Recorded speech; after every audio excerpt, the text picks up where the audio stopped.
तो दोस्तों आज हम बात करेंगे वायरसेस के बारे में। तो दोस्तों जो वायरसेस हैं इनके बारे में एक बुरी बात ये है कि इनको दोस्तों विटेकर्स क्लासिफिकेशन जो हमारा 5 किंगडम क्लासिफिकेशन था इनमें दोस्तों कोई भी स्थान नहीं दिया गया है, क्योंकि दोस्तों ये कह दिया गया कि ये क्या है, ए सेलुलर ऑर्गेनिजम्स हैं। तो वायरसेस, वायरॉइड्स और प्राइम्स इनको दोस्तों कोई भी स्थान आरएस विटेकर क्लासिफिकेशन में नहीं दिया गया, क्योंकि दोस्तों इनको हम लिविंग मानते ही नहीं है। क्योंकि दोस्तों हमारे पास क्राइटेरिया है कि लिविंग के पास दोस्तों क्या होना चाहिए, एक सेल होना चाहिए, सेल स्ट्रक्चर होना चाहिए। लेकिन दोस्तों इनके पास कोई भी सेल स्ट्रक्चर नहीं होता है। ये जो है इनर्ट क्रिस्टलाइन स्ट्रक्चर इनका होता है आउटसाइड द सेल। आप यहाँ पर देख भी सकते हैं वायरस का स्ट्रक्चर कैसे होता है। तो ये क्रिस्टल्स टाइप के होते हैं, इनर्ट होते हैं, कहीं भी ये कुछ भी रिएक्शन नहीं करते। ये बिल्कुल नॉन लिविंग से वहीं पर रहते हैं जब तक ये सेल के बाहर रहते हैं। लेकिन दोस्तों जब ये सेल के अंदर आ जाते हैं तब ये सेल की मशीनरी के ऊपर दोस्तों कब्जा कर लेते हैं, उसको टेकअप कर लेते हैं और अपने को रेप्लिकेट करने के लिए यूज करते हैं। और इससे क्या होता है कि जो होस्ट है, होस्ट को दोस्तों ये किल कर देते हैं और अपना साम्राज्य ये जो है बॉडी के अंदर बिठा लेते हैं। तो अब ये था दोस्तों वायरसेस के बारे में इंट्रोडक्शन। और दोस्तों वायरसेस नाम कहाँ से आया है ये आपको ध्यान रखना है। वायरस का दोस्तों मतलब होता है वेनम, यानी कि जहर या फिर पॉइजनस फ्लूइड।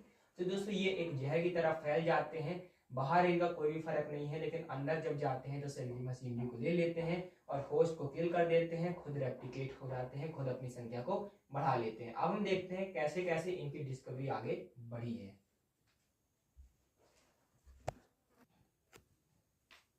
अब दोस्तों हम देखते हैं डिस्कवरी कैसे हुई दोस्तों वायरसेस की।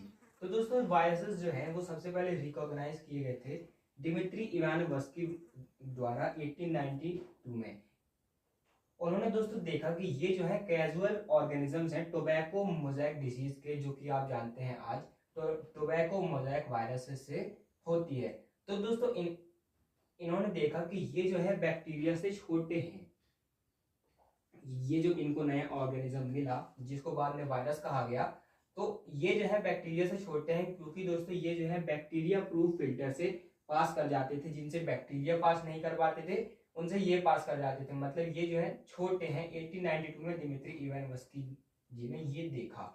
इसके बाद दोस्तों 6 साल बाद MW बिजर्नी जो थे उन्होंने देखा कि जो एक्सट्रैक्ट फ्रॉम इन्फेक्टेड प्लांट है, जो इन्फेक्टेड प्लांट से इन्होंने फ्लूइड का एक्सट्रैक्ट लिया, वो जो है हेल्दी प्लांट को दोस्तों इन्फेक्ट कर सकता था। मतलब ये जो पैथोजन है ये जो है दोस्तों आपका इन्फेक्शियस है। और इन्होंने दोस्तों इसको वायरस कहा। वायरस का मतलब दोस्तों होता है वेनम या फिर पॉइजनस फ्लूइड। ये एक पॉइजन की तरह काम करता है जो कि हेल्दी प्लांट को भी इन्फेक्ट कर सकता है।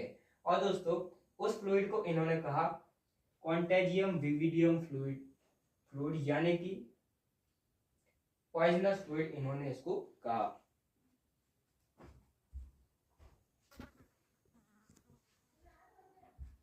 और दोस्तों इस कॉन्टेजियस फ्लूइड को आप इन्फेक्शियस लिविंग फ्लूइड भी कह सकते हैं। इसके बाद दोस्तों आए WM स्टैनली। उन्होंने दोस्तों दिखाया कि जो वायरसेस हैं उनको हम क्रिस्टलाइज भी कर सकते हैं। ये दोस्तों 1935 की बात है, तो बहुत सालों तक ये डिस्कवरी इन्होंने चलती रही। 1898 से 1935 आ गया, तब क्या हुआ दोस्तों, इन्होंने बताया वायरसेस को हम क्रिस्टलाइज भी कर देते हैं। और दोस्तों क्रिस्टलाइज जो उनके जो क्रिस्टल्स हैं उनमें दोस्तों लार्जली आपके प्रोटीन्स पाए जाते हैं। तो ये था कि डिस्कवरी कैसे कैसे हुई। आपसे पूछ सकते हैं कि वायरस नाम किसने दिया, तो आपको ध्यान रखना है MW बिजर्निक ने दिया।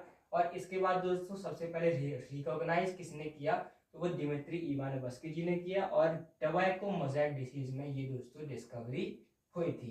इसके बाद दोस्तों अगले वीडियो में हम देखेंगे कि ये जो है इनका स्ट्रक्चर कैसे होता है और इनका जेनेटिक मटेरियल क्या है। अगर आपको वीडियो अच्छा लगा तो चैनल को जरूर सब्सक्राइब कीजिएगा। डेली MCQs के लिए आप हमें कम्युनिटी पोस्ट को विजिट कर सकते हैं। Thanks for watching, keep learning.